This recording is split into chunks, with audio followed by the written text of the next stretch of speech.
Most sales calls fail because your prospect sees you as low status. By the end of this video, you're going to know the 8 mistakes that are killing your status and what to do instead so that you can win the status game and own the room. I've trained hundreds of sales teams, reviewed thousands of sales calls. We've closed over 1,000 B2B clients for our company. We're rated one of the fastest growing companies in the United States. And I'll tell you, the number one mistake that I see entrepreneurs and salespeople make all the time is lack of confidence and certainty. If you don't sound certain, you'll never be respected. Most people pitch with uncertainty like they're asking for approval, like the buyer is doing them a favor by buying their thing. And when you sound unsure, your buyer and your prospect puts you in the box of low status instantly. Speak with calm, conviction, certainty, own the freaking room, and suddenly your prospects start leaning in. They're curious. They want to hear more. They look up to you as the expert in what it is that you do. Mistake number 2 is over-explaining, info dumping. Over-explaining on a pitch kills respect. It kills your status. Most amateurs, they ramble on and on and on, thinking that something will land and prove that they know what they're talking about. But the reality is the more words you say, the less powerful, confident, and certain you sound. And your buyer tunes you out. Experts keep things short,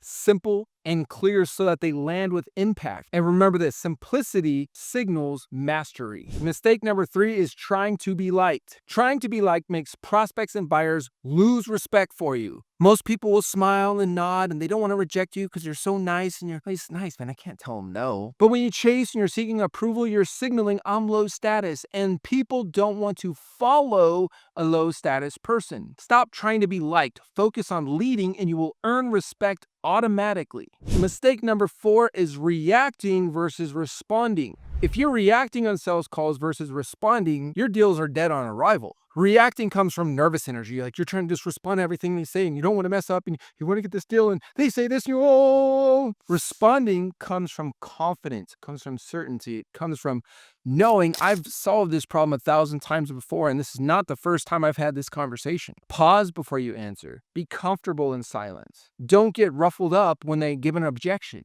because the emotional leader on the call wins the deal. And the difference between reacting and responding is if you're responding, you are the emotional leader. If you're reacting, you're the emotionally led. Mistake number 5 is answering questions versus asking questions. Answering every question your prospect has puts you in follower mode.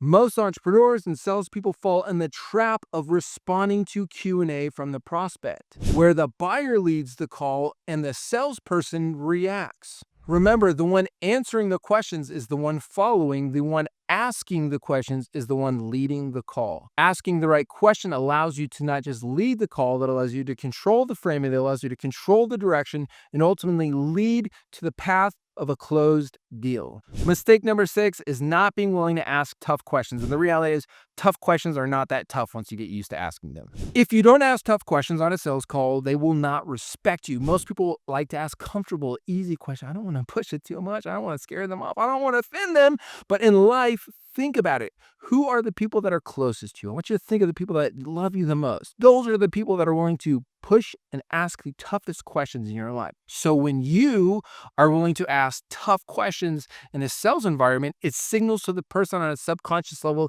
that you are one of those people that actually care about them, because surface level questions do not signal that I care about you. So even though a lot of this is happening on a subconscious level, asking the tough questions actually signals to the prospect that you care about their problems and you're interested in solving them, not just taking their money. Mistake number 7 is not reframing bad beliefs. Agreeing with bad beliefs on a sales call will kill your authority. Most people smile, they nod, they realize their prospect is saying something that's not true, or they're believing something that's not true, and they just kind of let it slide. For example, if somebody says, we've tried services like yours before, Tim, but I just don't think this kind of thing works for our type of business. An amateur is going to be like, I don't even know how to handle that.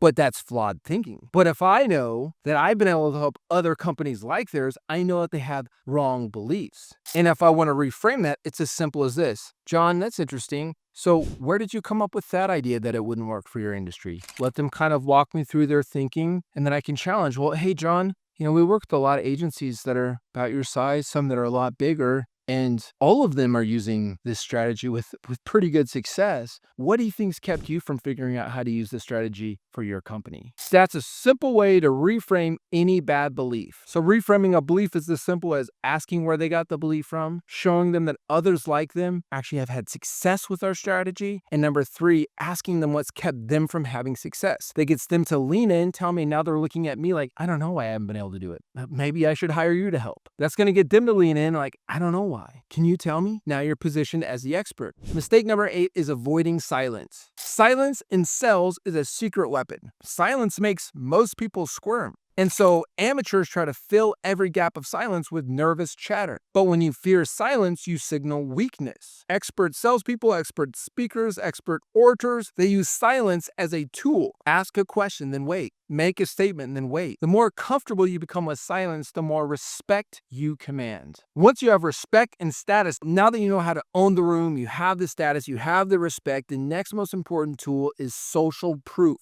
The mistake most people make with this is they do case studies. Let's build out 4 case studies. And here's our case study. What you want to do is a flash roll. Flash rolls outperform case studies on conversions 9 out of 10 times. In this next video, I'm going to walk you through what a flash roll is and how to use it so you can build massive trust on your pitch and get more deals closed.